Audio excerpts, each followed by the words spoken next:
Thank you for joining us for another episode of Real Estate Services and Transactions, otherwise known as REST Publications. As we know, this is a subsidiary of Risk Academy Limited. My name is Oluwafemi Sanusi. And the house is ESV Olalekun Abodering. He is the lead advisor of Olalekun Abodering Consulting, a firm of estate surveyors and valuers. He is also the director of studies of Risk Academy Limited, a real estate training center here in Lagos, Nigeria. Thank you, sir, for joining us once again. Okay, thank you, Femi. Yes. And I'm delighted to be here.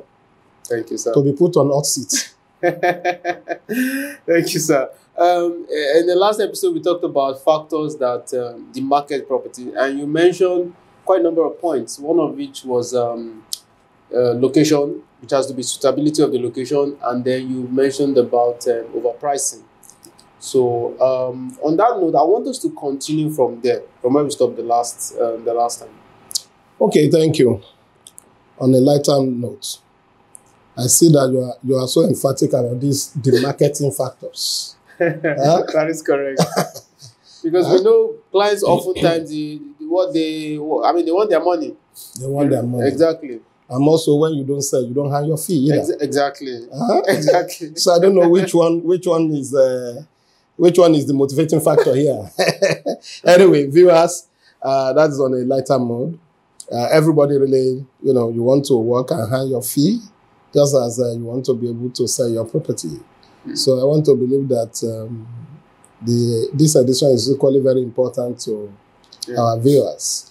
Yes, last episode we listed those factors, some of them, and we got to the stage of discussing title-related challenges. Yes, sir. Title-related challenges, because you see, one thing about property is this. It's not just the physical asset. We have said that in our past episode. Title is of essence, because that is what anchors ownership. And viewers must know that. In fact, what buyer is buying is the interest in land, is the title. You see, in real estate parlance, we say that is the seat that accommodate the power to take positive decision regarding the use of land. There can be negative decisions. Police power is there, power of eminent domain is there. All these are negative decisions regarding land. But if you have to take positive decision, right? For example, we are talking about the marketing factors. Marketability, that's the decision. You want to sell your assets. You want to transfer your interest. It's a positive decision. If there are limitations, defects in your title, it will demarket the property. Defects in title could be, for example, where there is a problem with the survey plan. It could be a very serious defect in title. Where the tenure is short, the interest in land, the time for remaining, the unexpired time is short. It's a serious defect in title. So where such happens, it's important for the property owner to pay attention to that, because they have measures. Where is short, if it's short, there are two ways to it. Either you sell in its existing state, based on what the market will offer, or that the seller could now consider having to surrender the residue and get, a longer tenure that will be more marketable. So it's important where there is tenure issue to correct such. Now, again, under title, there could be problems of financial obligations. It will pose serious threats to defects in title. And what that means is that it has to be corrected. There could be encumbrance against the title. It does not mean that property with encumbrance cannot be sold. But it has to be sold, strategically. If the encumbrance is not more than the price that is to be sold, then there must be full disclosure, even right from the beginning, so that buyers out there, participants in the market, will not feel jittery by the time they now get to realize that there is encumbrance. So that is a measure. And that might require that the bank or the mortgagee, as the case may be, and the seller and buyer will come into, a form of an escrow agreement. So it can be sold, but encumbrance on its own too can demarket property, particularly if it is not carefully handled. So these are some of title-related challenges that can affect sellability or marketability of property. Now, other factors that relate to that is aspect of transferability. If the registered proprietor is not the one selling, it will generate the problem of transferability. Authority to deal and assign and transfer will be an issue. I've witnessed a transaction in a government scheme. We are talking about a transaction of about ₦1 billion, and you see that there is no transferability. There is no nexus in title. And the person that wants to sell, a very popular person, he has the original title, he had not been able to perfect his own interest, and he want to sell. And he cannot assign because he's not yet known to government as the owner. Right? So there are measures around that too. If it was a genuine sales and it was bought appropriately, there are measures to be taken. Either that he perfects his title so that there can be, it will be easy for him to transfer. Again, still under transferability is where somebody dies intestacy. Where the owner of the property died intestacy, that means without a will. Okay. It then means that there will be need for letter of administration to be obtained. Where there is no letter of administration and the property has registered title, family resolution will not cure that defect. So there won't be authority to deal or to transfer. Because if with family resolution and a blind buyer buys, to now obtain governor's consent will be a problem. Because the government will want to look at on what basis, what constitutes the authority to deal of the person that has done the assignment. So if the owner of the title dies intestacy without a will, then the measure is to obtain letter of administration. Yes, to consummate a deal, it does not mean that the letter of administration must have been obtained, but there must have been efforts in that direction.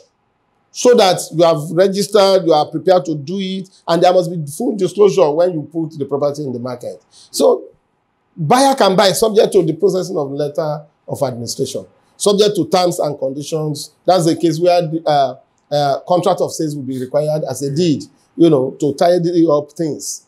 So if the registered proprietor died without a will, it will pose the challenges of transferability unless letter of administration is obtained.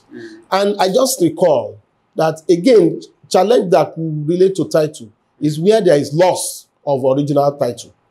Yeah, because that's often, it's bound to happen. Yeah, it happens. It does not mean that it's a defect. But if it's not carefully handled, it can hinder transaction. It can demarket the property. If it's lost, it does not mean that the owner cannot sell. But he has to follow procedures to give the buyer comfort that truly the title had been lost, the original had been lost, and measures to be taken have been taken in terms of memorandum of loss and the like, so that the buyer will feel comfortable to buy, to pay, and he can assign. And the moment he assigns and he processes his own title, then that will completely cure that defect. So, around title-related challenges are some of these that we have mentioned. And it's common. I want to emphasize the aspect of letter of administration. Because more often you see people saying that the family has resolved. And they come up with minutes of meeting. Their family has raised that they should go and sell the property. Whereas the property has a registered conveyance or a land certificate or a certificate of occupancy. And they want to sell based on that family resolution, it will not fly. That would demarket it. But again, a buyer that is so keen might want to say, okay, we can buy, but you have to initiate processing of a letter of administration. So these are some of the title-related issues that one can have. In terms of survey, I mentioned survey, for example. Part of the challenges one can have regarding survey could be problem of flown coordinates. It could be problem of flown coordinates. It could be problem of dimensional inappropriateness. Because you see, if there is a shift of 1 inch in boundary, that means an encroachment on another person's land. That's correct. So all this has to be corrected to ensure that it will not demarcate the property. Now, apart from title-related issues, another factor that is key is what we call design failure or obsolescence. You get to see that quite often. Yes. You see, and one thing about real estate is this: why at the design stage, things are flexible to handle, to work around. But the moment the structure is standing, it becomes a problem.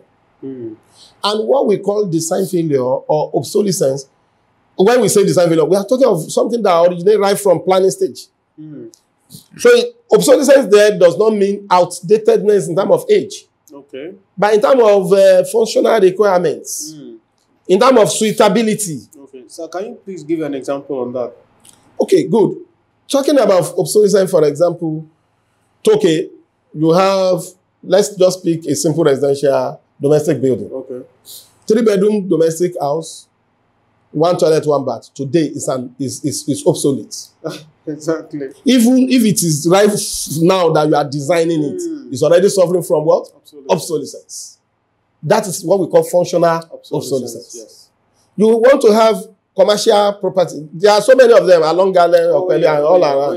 You want to have commercial property, multiple floor, maybe 5 or 6 floor, without adequate car park. It will not just perform. That's correct. Because there is functional deficiency. Yes. That functional deficiency is functional obsolescence. Yes. Where there is lack of functional requirements, right from, it can be right from the design, lack of functional requirements in the building, then it will suffer what we call functional obsolescence. You have 5, 6 floors, there is no lift. So there is a property like that on Ikoroduru. I won't mention name now. That's correct. I know that property. You know, it will not just work. First, second floor, people will pay for it, but all other ones. Exactly. Down Okpebi here, there is one very fantastic building. Oh, yeah. You know that building. Yes. We should not mention name. It suffers the impact of functional obsolescence. At a point in time, after all effort, I'm talking of floor where you have kitchenettes, you have everything, but there's no adequate car space. Right? That demarkets, even brand new, well-finished structure. Yeah. It demarkets it. It's such that even while they could not let, at a point in time it was introduced to the market for sale. Nobody dared to buy. Yes. So obsolescence is very, very key. It can even be in terms of room arrangement. Again, it can be in terms of the shape of the room. I need to emphasize this because most often when I find myself in project team and relating with other professionals in the built industry, you realize that some of our professionals will say, no, but it's a big room. They talk about size, forgetting about shape. If it's too big, it can be big. The size can be adequate. But how about the shape? If it's narrow. That's correct. I mean, that is obsolescence. A lot of people will go there and say, oh, no. Yeah, no, this bedroom is too narrow. It's just long. And that would demarket it. Yeah. So the size, apart from size, the shape is equally very, very important. Even the flow within the building is of essence. Yeah. There are some rooms that requires privacy. Yeah. That must be given privacy, maybe in terms of lobby. That's correct. Right?